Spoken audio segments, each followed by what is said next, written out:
নমস্কার। Rishibani institute of Vedic অ্যাস্ট্রোলজির পক্ষ থেকে স্বাগত জানাই আজকের জ্যোতিষ আলোচনায়। আমি শান্তনু আপনাদের সঙ্গে। আলোচ্য বিষয় 2025। ইতিমধ্যে আমরা বিভিন্ন সিরিজের ভিডিওতে আলোচনা করেছি। আপনারা জানতে পেরেছেন, অন্যান্য বিভিন্ন ক্ষেত্র থেকে জেনেছেন 2025 ভালো হতে চলেছে। কিন্তু ভালোর সঙ্গে সঙ্গে কিছু কিছু বিষয়ে অবশ্যই সাবধানতা অবলম্বন করতে হবে।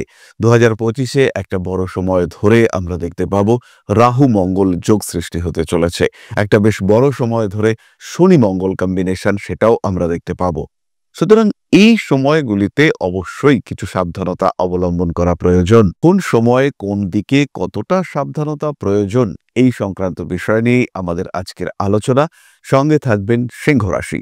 সিংহ রাশি বা লগ্নের মানুষদের জন্য 2025 কোন কোন দিকে কোন কোন ক্ষেত্রে কিছুটা সাবধান হওয়ার প্রয়োজন রয়েছে, সেই সমস্ত বিষয় নিয়েই আমরা আজকে আলোচনা করব। সিংহ রাশির ক্ষেত্রে বছরের প্রথম 5 মাস কিন্তু অষ্টমভাবে রাহু অবস্থান করে থাকবে এবং দ্বিতীয় কেতু থাকবে। এই সময়টা অর্থাৎ বছরের প্রথম 5-6 মাস সিংহকে কয়েকটি বিষয়ে বিশেষ সাবধানতা অবলম্বন করতে হবে। তার মধ্যে প্রথম বিষয়টি হলো অর্থ, টাকা পয়সা দেওয়া, মানুষকে টাকা পয়সা দিয়ে সাহায্য করতে যাওয়া, এগুলো বিপজ্জনক হতে পারে। ঋণপ্রাপ্ত হতে পারেন, কিন্তু সেই ঋণের টাকা যেন ঠিকঠাক খাতে ব্যবহার হয়, সেই দিকে আপনাকে খেয়াল রাখতে হবে। এই সময় সিংহ রাশি বা লগ্নের মানুষদের ক্ষেত্রে হঠাৎ বিপদের একটা সম্ভাবনা, সেটাও কিন্তু রয়েছে। এবং বছরের প্রথম 5 মাস অবশ্যই সিংহকে যথেষ্ট সাবধানতা অবলম্বন করতে হচ্ছে। এর সঙ্গে সঙ্গে এটাও খেয়াল রাখতে হবে 3 এপ্রিলের পর থেকে 7 জুন পর্যন্ত মঙ্গল দ্বাদশে অবস্থান করে রয়েছেন। নবমপতি দ্বাদশে নিচস্থ হয়ে থাকার কারণে এই সময় বাবার শরীর স্বাস্থ্য নিয়ে বেশ দুশ্চিন্তায় পড়তে পারেন সিংহ রাশি বা লগ্নের মানুষরা। তবে আশা করা যায় বড় বিপদ থেকে রক্ষা পাবেন, কারণ একাদশভাবে এই সময় দেবগুরু বৃহস্পতির অবস্থান দেখতে পাওয়া যাবে এবং দেবগুরু বৃহস্পতি একাদশে অবস্থান করবার কারণে সাকসেস রেট সেটাও সিংহের ক্ষেত্রে এই সময় বাড়তে দেখতে পাওয়া যাবে। তাও কিছুটা সাবধানতা অবশ্যই অবলম্বন করা উচিত। 7 জুন থেকে 28 জুলাই পর্যন্ত মঙ্গলের অবস্থান সিংহ রাশিতে এবং অষ্টমে শনিদেব থাকবেন। সেই শনিদেবের উপর রাহুর দৃষ্টি এবং মঙ্গলের অষ্টম দৃষ্টি এগুলো বজায় থাকবে।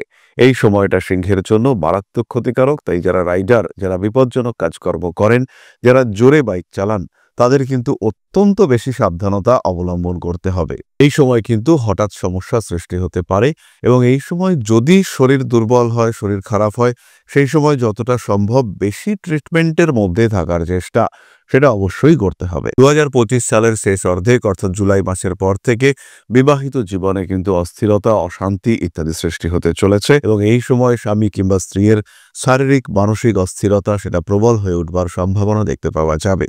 স্বামী কিংবা স্ত্রীর শরীর স্বাস্থ্য নিয়ে এই সময় দুশ্চিন্তা বাড়তে পারে, বেশ ভালো রকম সমস্যার মধ্যেই পড়তে পারেন। অ্যাটাচমেন্টের একটা অভাব সেটাও কিন্তু সিংহের ক্ষেত্রে সৃষ্টি হতে চলেছে। সিংহ বুঝতে পারবেন না, মানসিক দিক থেকে অস্থিরতায় থাকবেন।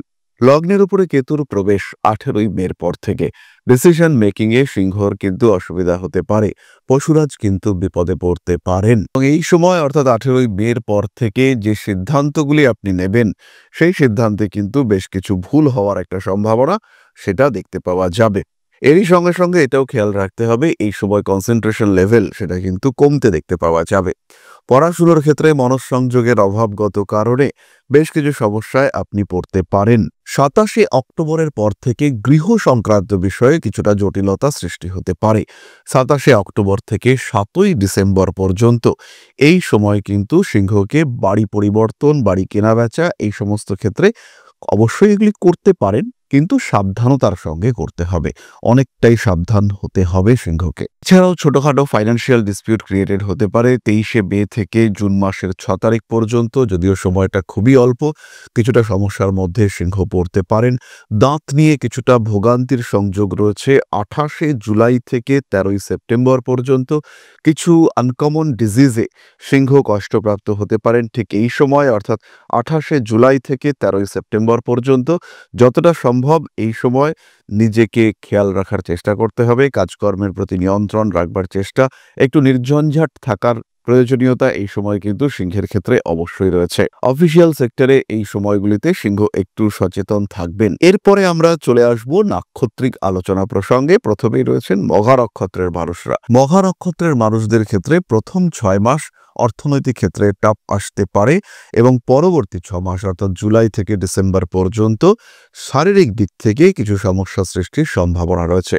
ডিসিশন অত্যন্ত ভালোভাবে নিতে হবে। পার্টনারশিপ, বিজনেস কিংবা অন্য কোনো ক্ষেত্রে প্রতারিত হওয়ার একটা সম্ভাবনা দেখতে পাওয়া যায়। অর্থভাগ্য হঠাৎ খারাপ হওয়ার একটা সম্ভাবনা এটা দেখতে পাওয়া যাবে। মঘার ক্ষেত্রে মানুষকে ভরসা করে ঠকতে পারেন।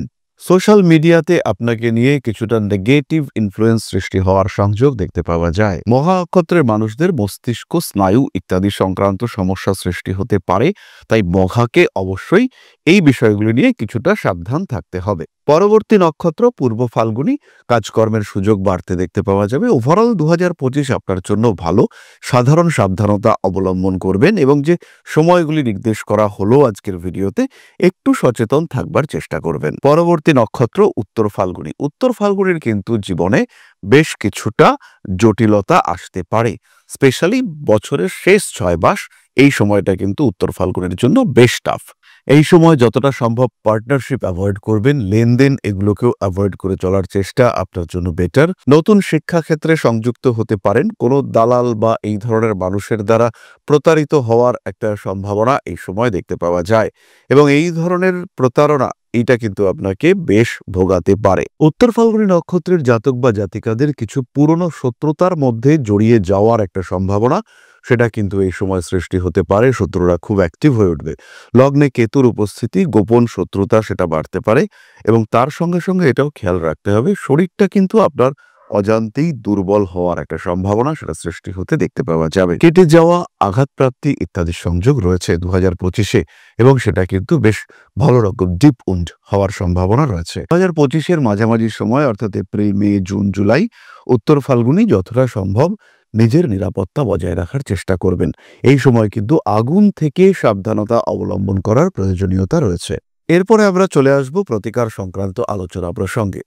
খেয়াল রাখতে হবে সিংহ রাশি বা লগ্নের মানুষরা সিট্রিন ব্রেসলেট ধারণ করতে পারেন সানস্টোন ব্রেসলেট, একমুখী রুদ্রাক্ষের ধারণ, নবগ্রহ স্তোত্রের পাঠ এগুলি অত্যন্ত শুভ। কিন্তু প্রকৃত প্রতিকারের জন্য অবশ্যই আপনি কোনো জ্যোতিষের পরামর্শ গ্রহণ করবেন এবং জ্যোতিষের পরামর্শ গ্রহণের মাধ্যমেই আপনার সমস্যাগুলির সমাধান সূত্র বেরিয়ে আসবে। খেয়াল রাখতে হবে সমস্যা যদি জটিল হয় তার আগে থেকেই সমাধান সূত্র খুঁজে বার করবার চেষ্টা অবশ্যই করতে হবে। তাহলে এবার আমরা চলে আসবো আলোচনার পরবর্তী পর্যায়ে, তবে তার আগে ছোট্ট একটি মানবিক আবেদন আপনাদের কাছে। আশা করি পরমপিতার আশীর্বাদে সবাই খুব ভালো আছেন। জীবনে চলার পথে বিভিন্ন সময় বিভিন্ন ক্ষেত্রে আমরা প্রত্যেকেই কিছু না কিছু জনহিতকর কার্য করে থাকি। রাস্তায় যদি একজন মানুষ এসে আমাদের কাছে সাহায্য চায়, আমরা যতটুকু সম্ভব তাকে সাহায্য করবার চেষ্টা করি।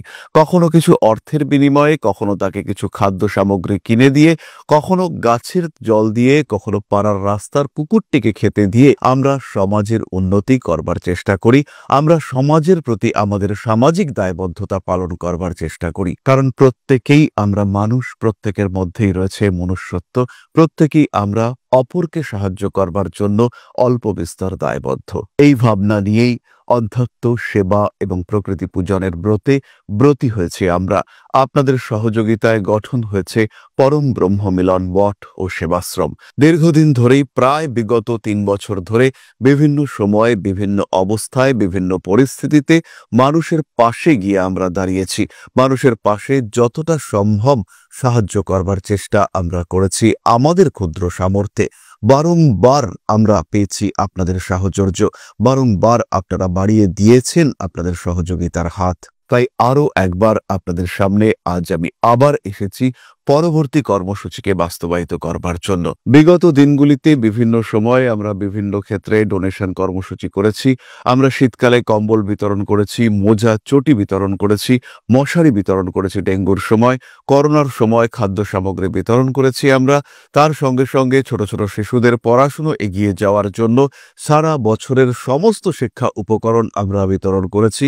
তাদের সঙ্গে আমরা সময় কাটিয়েছি।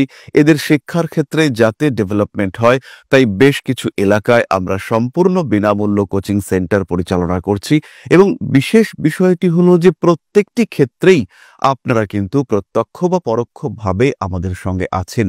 এই কর্মসূচিগুলিকে সঠিকভাবে এগিয়ে নিয়ে যাওয়ার জন্য এবার প্রয়োজন হয়ে পড়েছে একটি পরিকাঠামো, একটি সুগঠিত আশ্রমের, যেখানে বেশ কিছু মানুষ আশ্রয় পাবে, যেখানে বেশ কিছু বৃদ্ধ বৃদ্ধা তাদের দিনগুলিকে আরেকটু খুশির মধ্যে নিয়ে আসতে পারবেন, যেখানে বেশ কিছু অসহায় শিশু তাদের অভিভাবক খুঁজে পাবে, যেখানে বেশ কিছু নিষ্পাপ প্রাণ বিকশিত হওয়ার সুযোগ পাবে, যেখানে বেশ কিছু নিষ্পাপ প্রাণী তারা তাদের আশ্রয় খুঁজে পাবে। এই আশ্রম পরিকল্পনার জন্য, তার পরিকাঠামো নির্মাণের জন্য আমরা একটি জায়গা সিলেক্ট করেছি। সেই জায়গাটি ক্রয় করবার জন্য প্রয়োজন বিপুল অর্থের, যেটি কেবলমাত্র আমাদের প্রচেষ্টায় সংগ্রহ করা অসম্ভব। তাই আপনাদের প্রত্যেকের কাছে ছোট্ট অনুরোধ, প্রত্যেকেই অল্প অল্প করে এগিয়ে আসুন। প্রত্যেকের বিন্দু বিন্দু অনুদানে একদিন সিন্ধু স্বরূপ গড়ে উঠবে পরম ব্রহ্মমিলন মঠ ও সেবাশ্রম। আমাদের প্রত্যেকের স্বপ্ন সমাজের জন্য কিছু করে যাওয়ার, সমাজকে উন্নততর পর্যায়ে নিয়ে যাওয়ার এই যে প্রচেষ্টা, এই যে ইচ্ছে, এই যে উদ্যম, এই উৎসাহ বাস্তবায়িত হবে আপনাদের সহযোগিতার মাধ্যমে। তাই আপনাদের প্রত্যেকের কাছে স্বনির্বন্ধ অনুরোধ, যতটুকু সম্ভব, যতটুকু সামর্থ্য, হতেই পারে অতি ক্ষুদ্র সেই সামর্থ্য, কিন্তু এসে পাশে দাঁড়ান। ইতিমধ্যেই বহু মানুষ তাদের যথাসম্ভব সাহায্যের হাত আমাদের দিকে বাড়িয়েছেন। আমরা তাদের প্রতি কৃতজ্ঞ, আমাদের আন্তরিক ধন্যবাদ আমরা জানাই তাদের প্রতি। এবং আপনাদের কাছেও আমাদের অনুরোধ, আপনারাও একটু একটু করে এগিয়ে আসুন। সবাই যদি অল্প অল্প করে এগিয়ে আসি, তাহলেই কিন্তু বিরাট কোনো স্বপ্ন বাস্তবায়িত হতে পারবে। সকলেই যদি অল্প অল্প করে এগিয়ে আসি, তাহলেই কিন্তু বিরাট এই মহান কর্ম বাস্তবায়িত হতে পারবে।